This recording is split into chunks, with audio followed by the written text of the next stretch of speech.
Shirley here with Jupiter, Sirius Dallas Moon, and this is Jupiter Hour. Saturn Day, Jupiter is trining Black Moon Lilith from Cancer, and we are on the verge of the new moon in Virgo. So Ascendant and Midheaven are ruled by Mercury, is 12 degrees Leo, and the Sun is on Regulus. The thing I woke up today with something, and I think it is going to be the easiest to discuss that with mentioning Prophet Amos.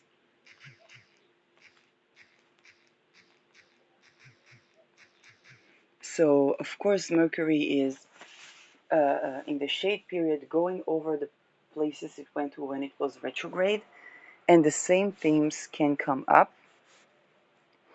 So we have this depiction with the two fingers, which is very likely not the original.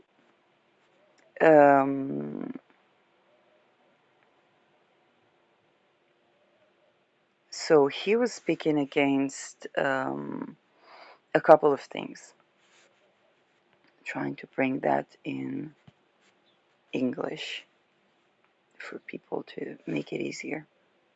I'll translate from the Hebrew. So basically, he was a prophet at the time of the Judaic kingdom, and he was talking to the Israelites that were prosperous financially and in terms of their governance. So that created a gap in, oh my God, this is exactly the right thing for now. Um, that created a certain, economic gaps. And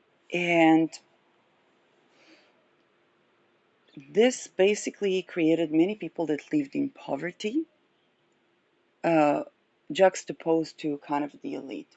So this is coming not just for, let's say, the Israelites, but it's because it is affecting Israel and the Israelites and the people that fund Israel and so on, is going to be affecting the world for the very reason, okay? For the reasons that people talk about when we have a financiers that finance both sides of the war or both sides of the civil wars or royal families, then whatever their origin is linked with is going to be the prophecies for their bloodline is going to be relevant for the world because they are just at the juncture, a structural juncture that whatever happens with them affects the world.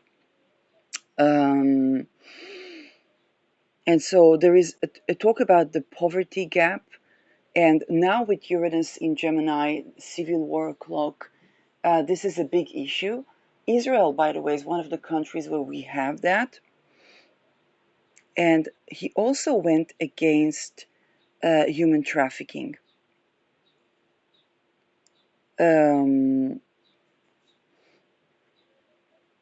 So basically, when we talk about the phenomena of human trafficking, we talk about a lot of existing phenomena that create a certain belief in that is antithetical to abundance. Okay, actual abundance is tantric, is willing of all people that participate in a tantric union, the vocation that comes out of these tantric. This is why, as an astrologer, that is ruled by Uranus, but also when people would come to me like with those weird relationships that are unusual, that would be a Uranian aspect to them, that would usually express itself as what seems like an affair, or what seems like something is not on the line of the strict monogamy, and is sudden, and it would I would ask them is what else happens. So people would tell me, well, I started writing songs, started painting, I became a father. Okay, a lot of if it's and sometimes it's even within the marriages. So there is something that is rebellious and liberating. And this is because Uranus is about Kundalini rise. Okay? And when we have a tantric Kundalini rise, that is not the partner that people chose because of that aligns with that and that aligns with that and that is like a good business deal. Okay, which is not different to human trafficking. And this is where it gets deeper, because it's not just, well, the trade of people. Well, the trade of people is comprised of an entire society that is subjected to a very rigid way of doing everything. And Uranus comes and liberates, having that Kundalini rise, so it may express itself as weird, unpredicted affairs that set both people on a different trajectory. Even when it doesn't get necessarily sexual manifestation, Uranus encounters are usually very revolutionary for everyone's lives. And when it comes to a tantric union, then a person is in alignment with who they are. They speak their truth. When it comes to the contribution that they make, is in alignment with who they are. And this is where those orders that try to socially engineer across aeons are just not standing the face of society. And here we have Amos that was active kingdom that was basically the kingdom was prosperous, but the people were poor. So this was about to get polarized. This was about to go kind of like a Uranus in Gemini.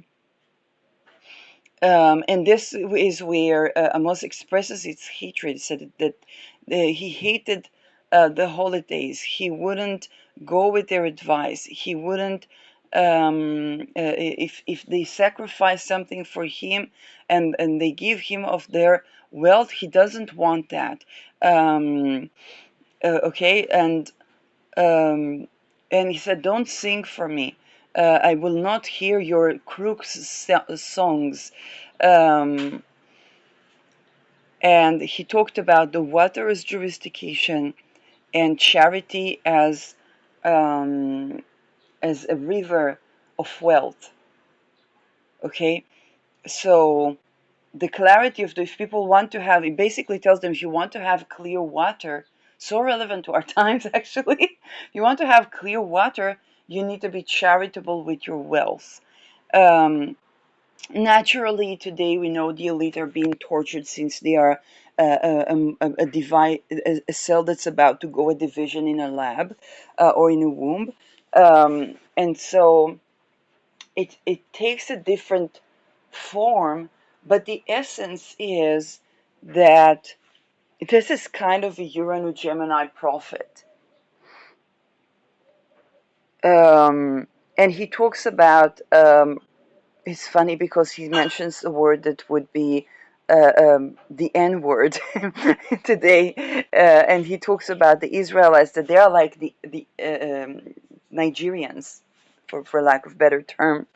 And he said, "But you, I came from. You are derived from Egypt." Um, and there is something here that perhaps begin to go out of the paradigm of the chosen. Now, the paradigm of the chosen was not invented by the Israelites, okay? And that is something very, very important.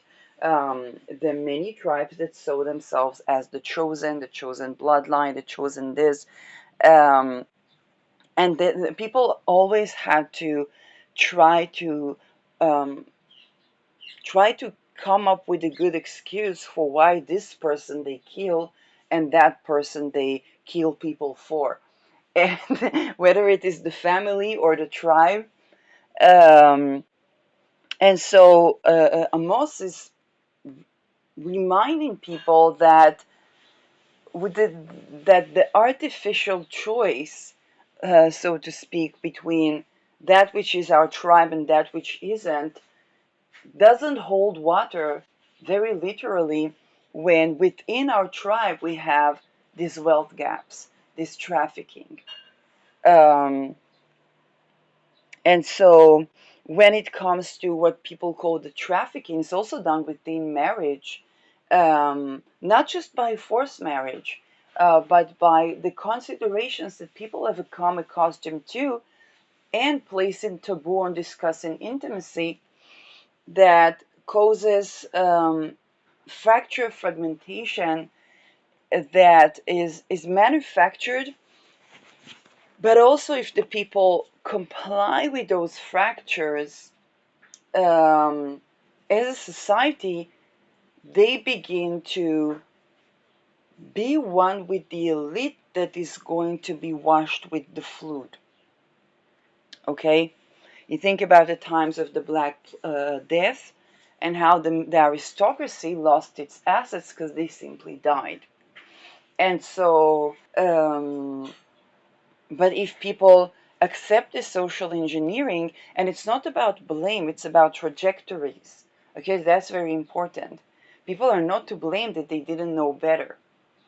That being said, the trajectories carry themselves by and large.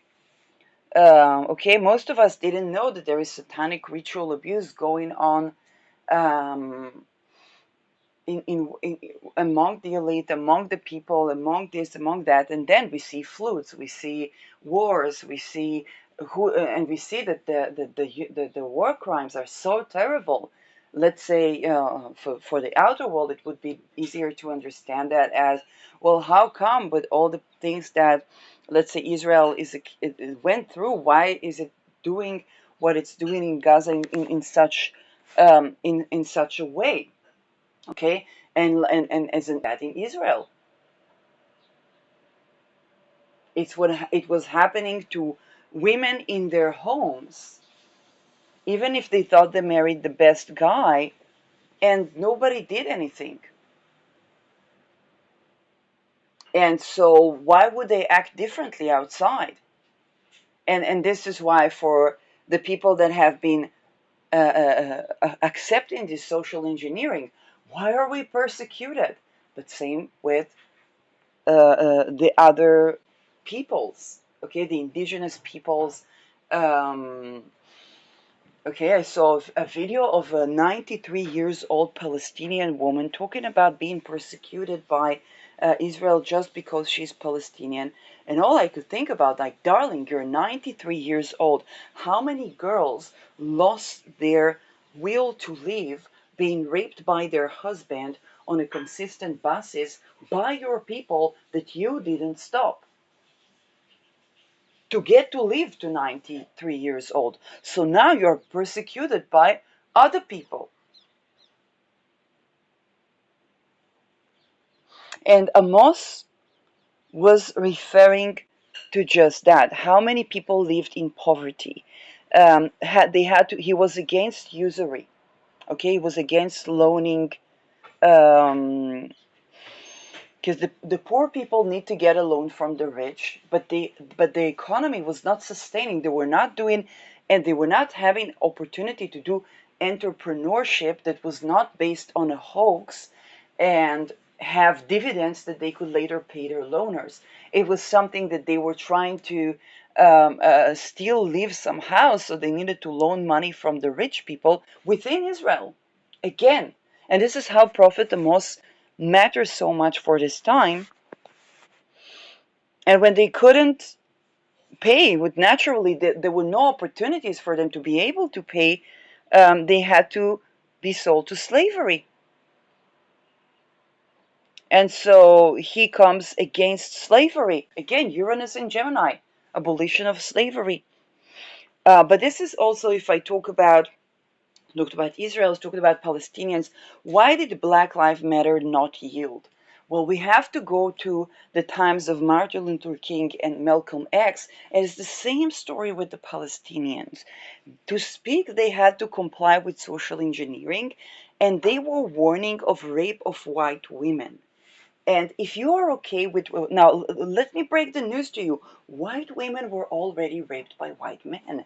So if you are okay with raping, of course you will still be in the slavery position because you are enslaved to your own slavery beliefs. You're okay with the beliefs of the people that enslave you, and you adopt them and you become like them, then the karma that you bring upon the people is your people. And this is how black communities did not manage to get out of that trajectory, even when they rebelled, because this was not about black or white. It was about MK Ultra or abolishing MK Ultra.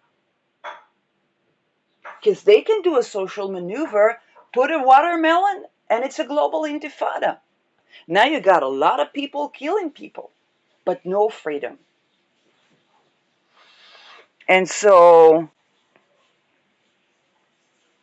uh, um, and he was stuttering, just like stuttering tells me that he must have had a chiron to do with Gemini or Mercury. And for example, Habermas also suffered with stuttering, and Habermas talked about the need to have a discourse that really is hearing people and taking them into account. And he talked about the Judaic justification, the mercy value of Christianity. I don't remember what he mentioned about Islam, but he had a speech impairment. Okay, he had a Chiron in Gemini as well. I also have Chiron in Gemini, which may be why I'm connecting with this type of philosophers and thinkers and prophets. But this is so relevant to the Gemini era. So, like most prophets, he was just a shepherd, and not only that, he did cloning of ships. So he was one of the people who were doing the cloning, okay, the cloning projects, um, and um, then he received, yes, of course, the prophecy. Um, and became aware of the what's to be. Uranus can also have to do with, think about Uranus ruling astrology, but it also rules science and claircognizance.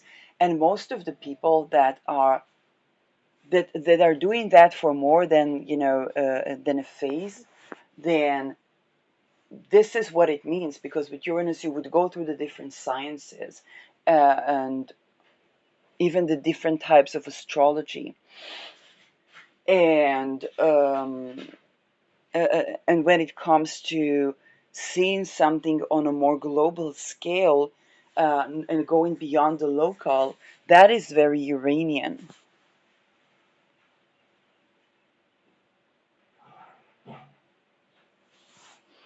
And so he was just coming with that prophecy, was not continuing to prophesize, um, and it was a generational thing.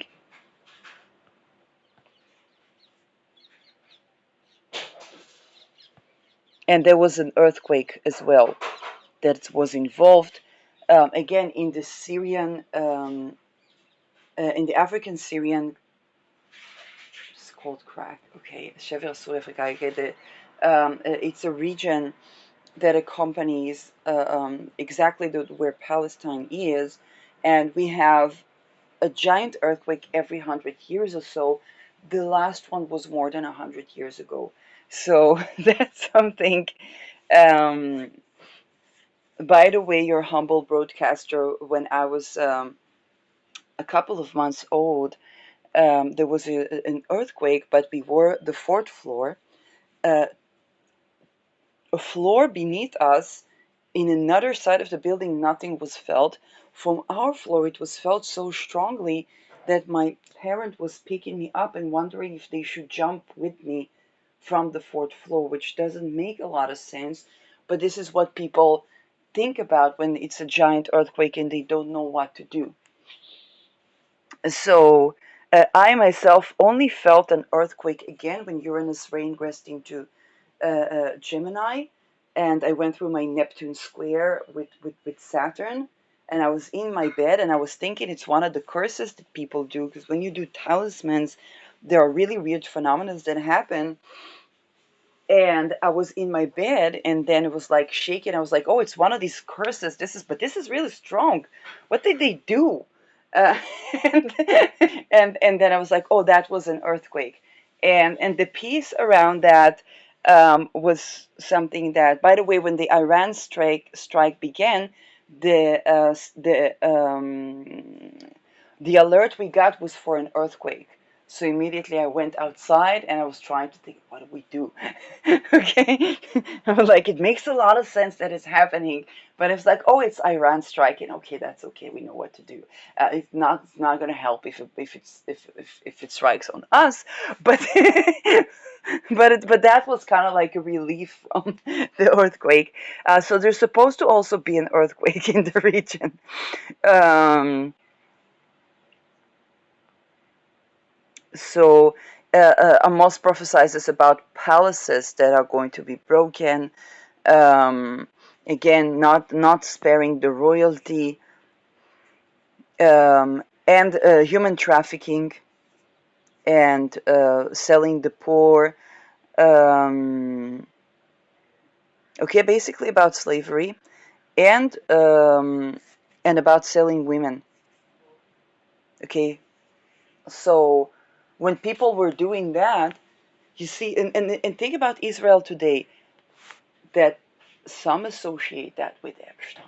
I can say, even if you take the name Epstein out, I just saw an advertisement from the Ministry of Jurisdiction, our jurisdici. And by the way, I haven't mentioned the fact that being financier or to do with finances, even from the point of litigation, is okay. And now that I've mentioned that, um, so you see, who are the people that are representing Gaza in the litigation against Netherlands? People that are to do with the financial world. And so, yes.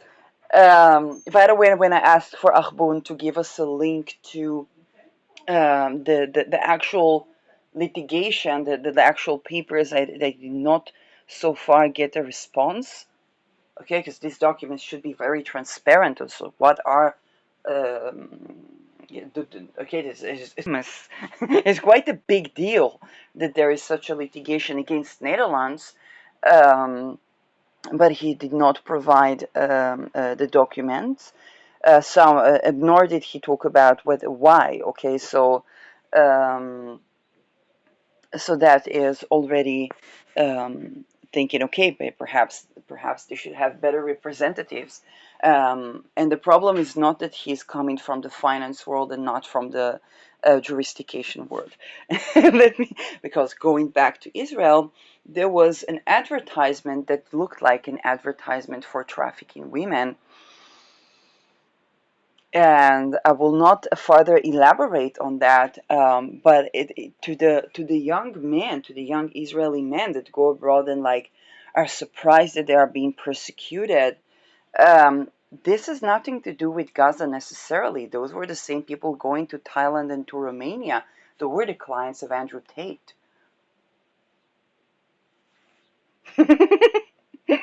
Okay, so Uranus is in Gemini again. And you can't call yourself a prosperous kingdom when there's human trafficking, child trafficking, usury, enslaving people, um, and that's just not. So um, basically, he talked about an exile. And what does it mean for the Israelites to exile today, because they're persecuted around the world?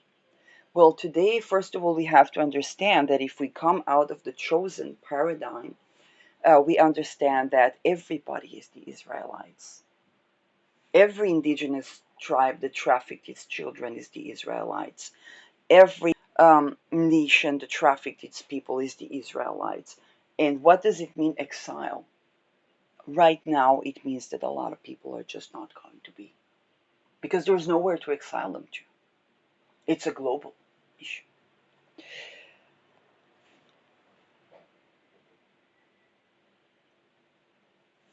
Okay, and you think about exile, it's like it would be better for the Israelites to be busy with the exile than to try to traffic their people.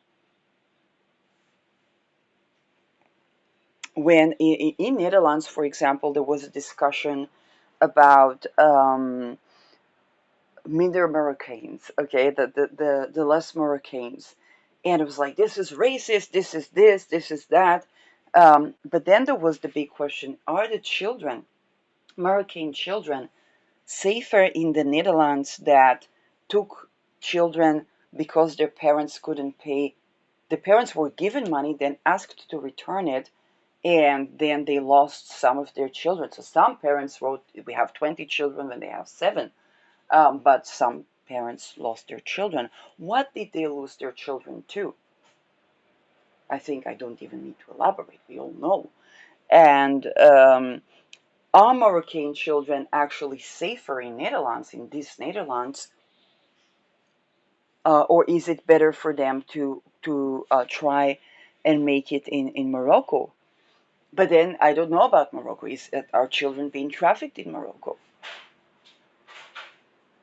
And so, okay, because if they come to another territory and they do the same things, and now it's to do with the Israelites. If the Israelites will escape to another territory, in 7th of October, Am Israel was, the Israeli people was in Thailand. Okay, if the Israeli people were just raping Thailand, that are trafficked children. Also, it's legal. It's legal. It's a deal. You pay money and okay, it's not legal. Then